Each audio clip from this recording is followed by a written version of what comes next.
One World Committee welcomes you to Virtual Living Library, where people are books who share their real-life stories with readers they may otherwise never meet, to dispel myths, stereotypes, and to promote connection and community.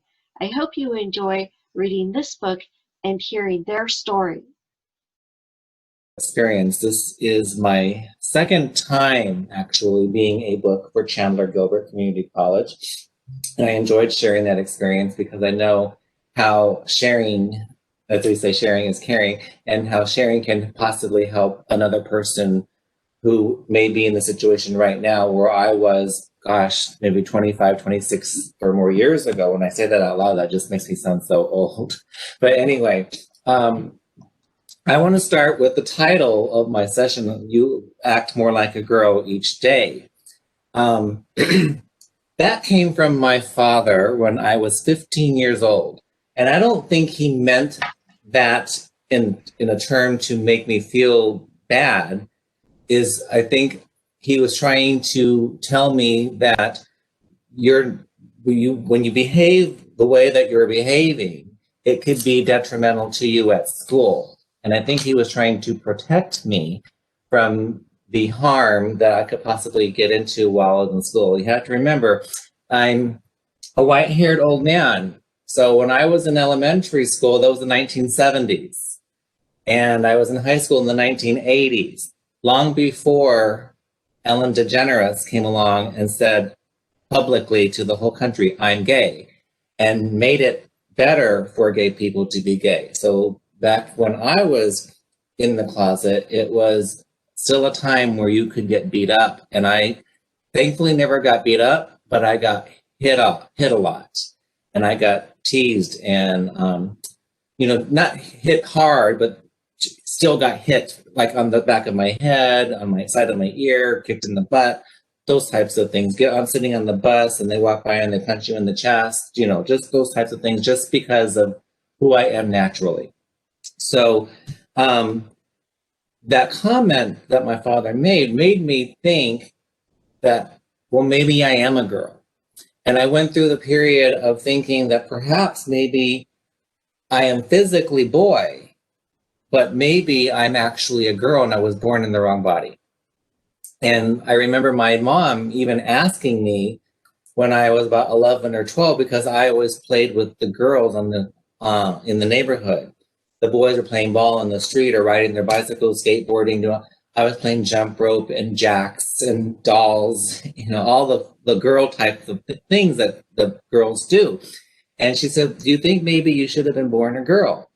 And I said, I don't know, maybe. I was just being honest with my mother. She said, okay. And, she didn't have any bad thing to say about that.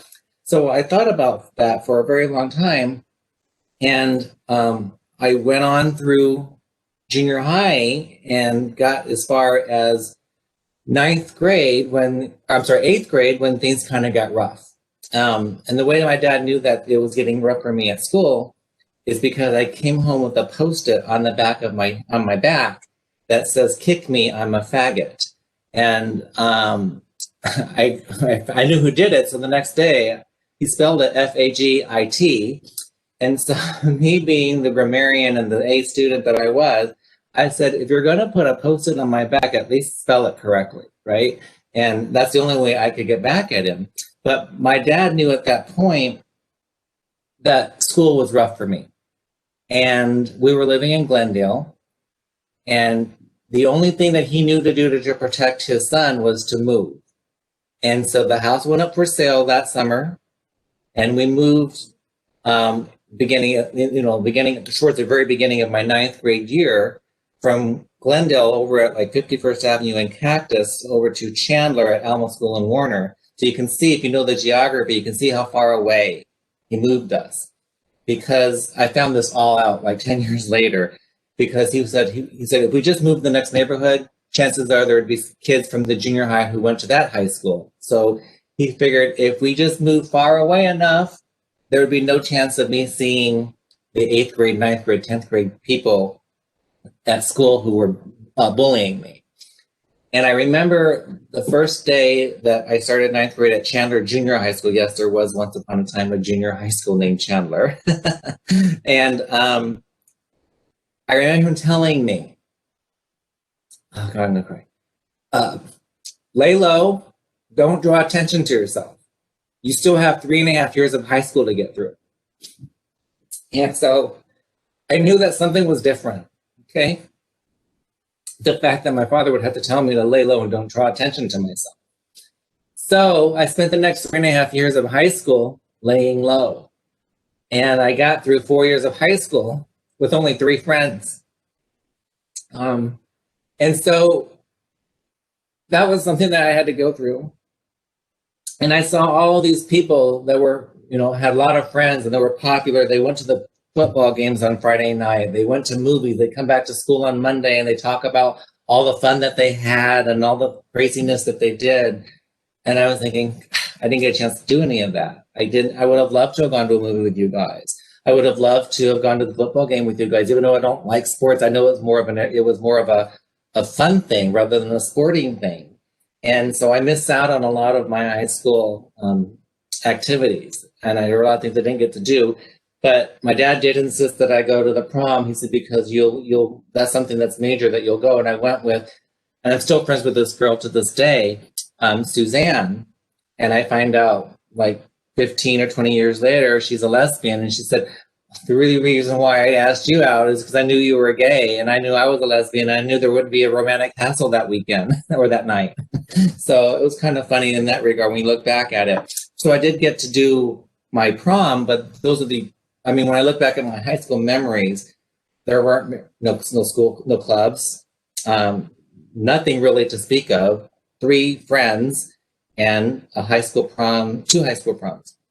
So it was very much not an experience that most kids get, okay? And so then I went on to college and I went to Chandler Gilbert and I graduated from there, and college was better because I think we're a little bit more mature by the time we get to be 19 or 20 years, 18, 19, 20 years old. Although I wasn't getting the treatment that I got in junior high and high school, I started coming more into myself and realizing, okay, I'm probably not a girl inside because I don't like all those things that I don't think like that. I identified as a male, but something is different. Why is it that I can look at this guy and find him very attractive and beautiful, but I can look at this woman and I can see a pretty person, whatever, on the outside, but there's no desire for me to want to strike up a conversation or want to be a part of developing anything there. So I went through my college years struggling and went on to NAU, and I thought, okay, I'm going to get a girlfriend here. There's just more people to choose from because Chandler Gilbert was only 1,200 students with a total of 300 footsie, right? So there was very, very few numbers of people. It's like, well, NAU, okay, 12,000 people. I have more options. And maybe I just didn't find the right one. So I started dating a classmate of mine, but I always felt like we were just good friends. Like she was my friend. She wasn't a girlfriend, the words together. It was girl space bar friend, right? And I'm like, it just didn't make sense that I would be so friendly with this person, but I had no desire to do anything more, to be more intimate with her. So then it started hitting me by my junior or senior year, perhaps you're bi. And I held on to that label for about 3 or 4 more years because that was a comfortable place. Because as long as you're bi, you still can hold on to the heterosexuality identity. You don't discard that because that heterosexual identity is so powerful in our country. It's well received. It's like we say heteronormative. As long as I'm heterosexual, your life is good. Things are wonderful. But as soon as you discard that identity, your life isn't good or isn't wonderful. So I held on to bi and for a very long time. And I got through college. I told my friend from college, my classmate, the girl space bar friend, that I was gay, and that was the end of her. She never bothered to talk to me anymore. I broke her heart or something, I don't know. So I don't know what happened to her, but I ended up graduating and I got a job, and the job that I got was in 32 different cities in the country.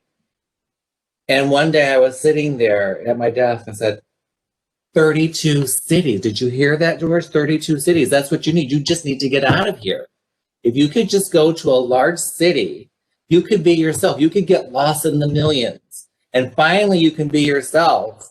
And you don't have to worry about what people think because they won't know you. But here in Chandler, Arizona, when there was only a population of like 28,000 at the time, here in Chandler, Arizona, everybody pretty much knows you. Your mom knows your dad, your brother, your sister, your friends, they all know you. You can't be you here.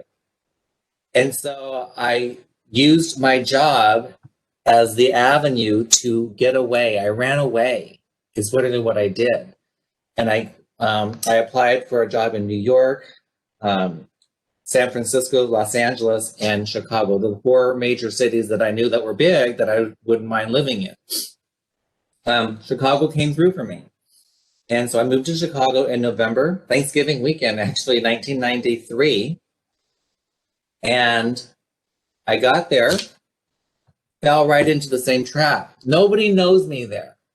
And I said, well, I'm going to give it one more try. This time I'm just going to spend $1,680 for a dating service because they're going to match me up with 6 women, maybe even fewer, because I had to do this questionnaire. They're going to find the perfect match for me. I was like, oh, okay, I'll give it a shot. Well, after one day, I realized there was no spark, and she realized there was no spark. She goes, I hope you're not offended, but I don't want a second date. And I'm thinking, thank God you said you don't want a second date, because I wasn't going to be the one to tell her that I didn't want a second date and hurt her feelings, right? Because that's how I am. I don't want to hurt people's feelings. And so if she wanted a second date, I probably would have just gone out just to oblige her. But anyway, and a person that I met through the, back then we didn't have internet. Or I guess it was around, but not wide range. It was in the back of the Gay Chicago, is what the magazine was called. It's like one ads, right? I forget the personal ads. I met him, and he said, "Why are you in a dating service?" I said, "Because that's not what you want to do." He says, "You're not straight or anything." I said, "Well, maybe I'm bi." He goes, "Yeah, if you're bi, when was the last time you were with a girl?" And I'm like, "Never." And he said, exactly. And so I took what he said, and I'm thinking, that makes a lot of sense. And so I finally just had to I literally sat in my apartment by myself, and I had a one-on-one conversation, but there were 2 people there. Because I was asking myself questions, and I was answering the questions, like, George, what is going on? And, I was having a conversation. I was being the question and the answer. And I finally said to myself, okay, there's something wrong here, so to speak. You definitely are not straight, but maybe we're not gay. I don't know. So I said, okay, if I could just find, funny I say this, an older man who's experienced in being gay, maybe he could help me. And of course, I moved there in November. So it wasn't pool weather. So it was Memorial Day weekend, the first weekend where in Chicago it was warm enough to go outside. I went to the pool, and I said, we're on a mission. We're going to find an old man. Well, the old man was a 43-year-old man. If you imagine the 43, I call him was old because, I was 24. But anyway, I said, you're going to find an old man that's experienced in this. And so I get out there, and let's pretend this book I'm picking up is The Advocate. He's holding it like this so everybody can see the, can't see. My virtual background is like that. Anyway, he's holding it up so the cover is actually out towards the population, and it says The Advocate, which, if you don't know, is kind of like Newsweek for gay people. And I said, oh my God, somebody was listening to me, because there's that experienced gay man, but I can't just walk up to him. How am I going to get his attention? So I'm making noise with my chair, and I'm pretending I'm moving my towel, doing all these things to get him to look down to see, what is this distraction over here? And at work, he finally said, he just looked, and I said, oh, hello, I'm sorry, am I disturbing you? Oh, no, I was just wondering what was going on. And I said, oh, nothing. And then he says, you're new here. Because he had been there 8 years. He says, you're new here. I said, yes, I'm new. And we struck up conversation. He ended up becoming my mentor. I called him I referred to him as my mental health counselor, even though he wasn't a mental health counselor per se, but he was very good. I told him, I said, I'm new at this coming out thing. I'm not sure. He goes, oh, he says, I've been at it for a long time. He said, what questions do you have? And I said, well, I don't want to talk about it at the pool. Can we talk about it somewhere? He says, oh, sure. Come on up. I'll make you dinner and we talk. So the long story about it is for almost 8 months, I went to his house almost every night after dinner or after work and after dinner for like 3 or 4 nights a week for almost 8 months. Because he said, if you have any questions, just ask. Well, I had question after question after question for almost 8 months. And what he did for me was so powerful that I think he could have been a mental health counselor. He made me go back in time to a point when the last time that I had a sexual thought that was about a man, not necessarily sex, but when I looked at a guy, I said, well, that's really nice, right?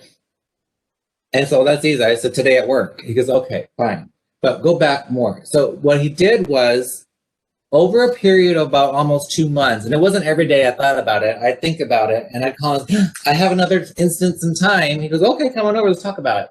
So we just kept going back and back and back. Before you knew it, about 2 months' time, I got all the way back to the time I was 4 years old in 1974 in the summer, living in Phoenix, Arizona. And if you guys aren't around at the time, a little bit younger, cutoff shorts, jean shorts was the fashion. They called them Daisy Dukes. That was the fashion for men also, where the inseam was like this long, okay? And the guy next door, we were in a brand new house. The guy next door was a fireman. He and his buddies, if you know firemen, they have nice bodies. He and his buddies were building a wall between our yard, the two yards, a block wall. And my eyes saw what I saw. And I sat in the yard all afternoon in the summer, watching these guys build a wall, a block wall. And so I told my mental health counselor about that. And he said, wonderful. I know you were only 4 at that time. I'm imagining that's about as far back as your memory is going to take you. I said, yeah, I don't think I can recall any further back in time. He goes, okay. He goes, now, let's think about this. Why did I have you do this? I don't know. He said, because I wanted you to know that at 4 years old, your mind, your brain knew what you liked. And he said, you had no idea what your penis was for. All you knew it was for was to urinate. He said, so that theory alone does not mean that you liked a guy because of sexual reasons. You liked men because your brain told you that you liked men. And he said, so what you need to do is to not worry about what the rest of the world thinks about you. He says, because it doesn't matter what they think about you. Why are you going to worry about what someone thinks about you when you walk into a restaurant? He said, you've only known them for a minute and a half. What does their opinion matter? He said, so listen closely. I want you to stop hating yourself and start loving yourself. He said, because when you can love yourself, then you can finally live the life that you're supposed to live. And that was so profound. Of course, it's easier to say that than it is to do that. And it took me probably about another 8 years until I wasn't consciously thinking about how I was behaving in public. Like when I would walk, how would I have to hold my books? How do I sit? How do I, what do I wear? How do I do my hair? I finally just had to stop worrying about all the things that I was doing and just be me. And he said, no, you're going to have to also come out to your parents, and you have to be aware that when you come out to your parents, you may lose them. Well, I didn't. They both said, you're our son, and that's what we love you. So why would we, not have you as our son anymore? So I was very fortunate. And I know that is not the way for many people who come out to their family members. And that's very unfortunate, but I was very fortunate. So based on that experience that I had with my mental health counselor, it allowed me to move forward in my life and love myself, come out as who I am.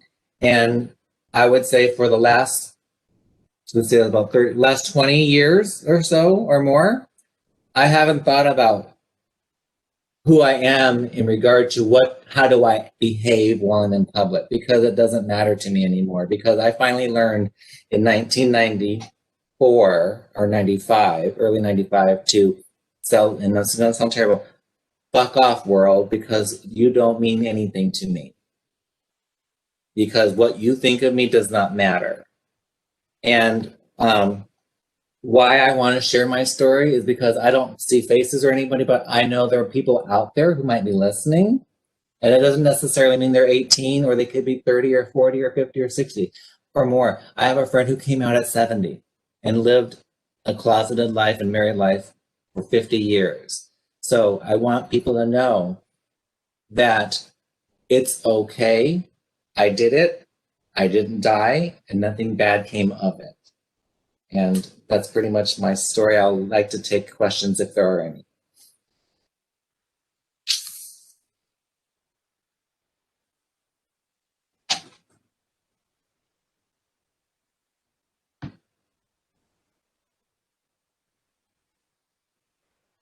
Are there any questions from anybody? I guess I have a question. Oh, sorry. Somebody else wants to go. I just wanted to ask you, I know, and it was a thank you for sharing your story. I really appreciate it.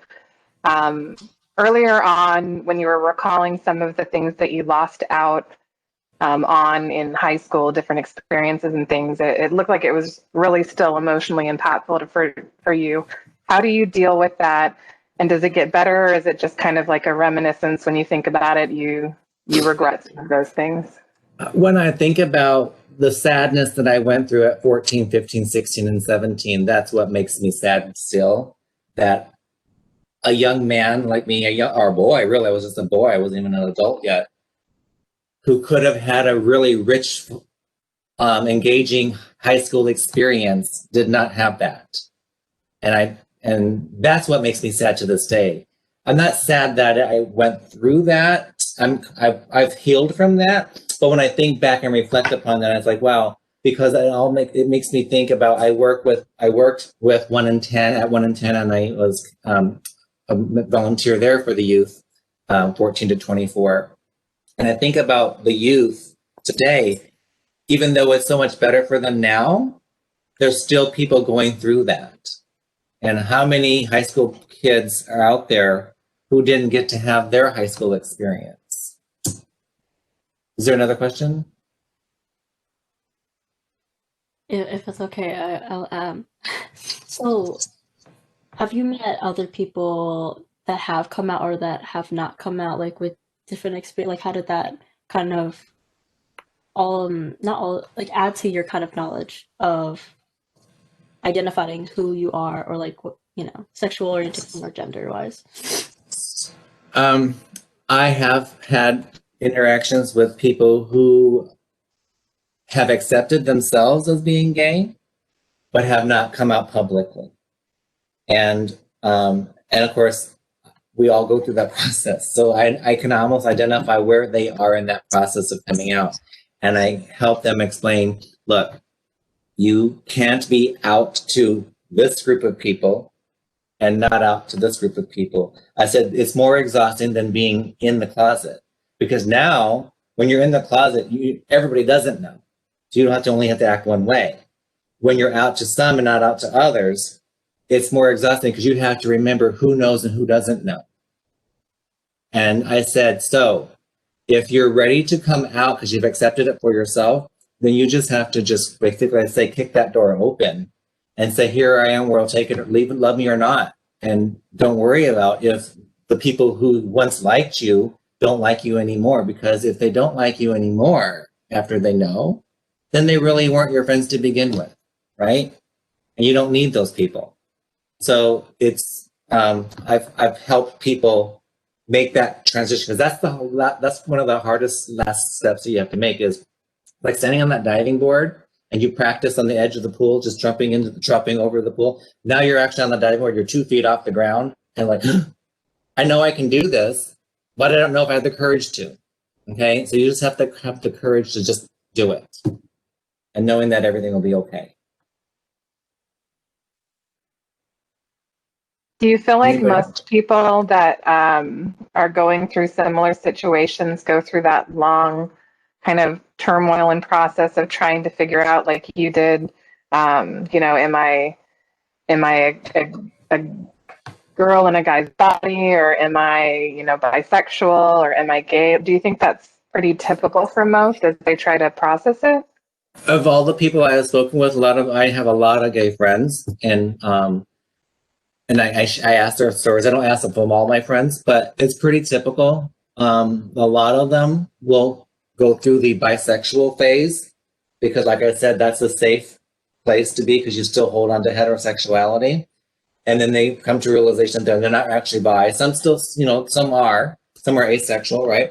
But I think that is pretty typical, the phase that I described of almost all people who I've talked to and their coming out stories, because it's not like the stages of grief. I can't think of what I'm trying to say. It's just the developmental stages, if you will, of how we develop and how we come into our own. And someone told me when I was 25 and I had just come out, and says, "Well, now you're where you were supposed to be at 15.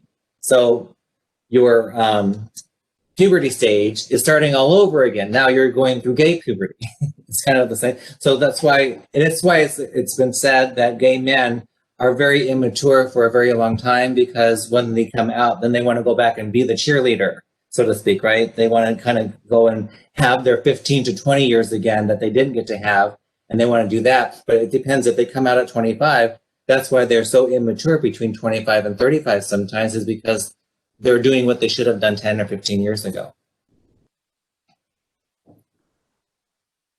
I would like to thank you all for your time. That concludes our conversation with Mr. George Mulloy. Thank you so much for You're being welcome. so transparent and educating us, and also sharing your journey thus far. You are someone to be admired, and I'm sure that you are now passing it forward by helping others come into knowing who they are unapologetically. So thank you. We're going to Thank get you. ready. Thank you for coming. Mm-hmm. Thank you. Wish we had more time. Yes. Bye-bye.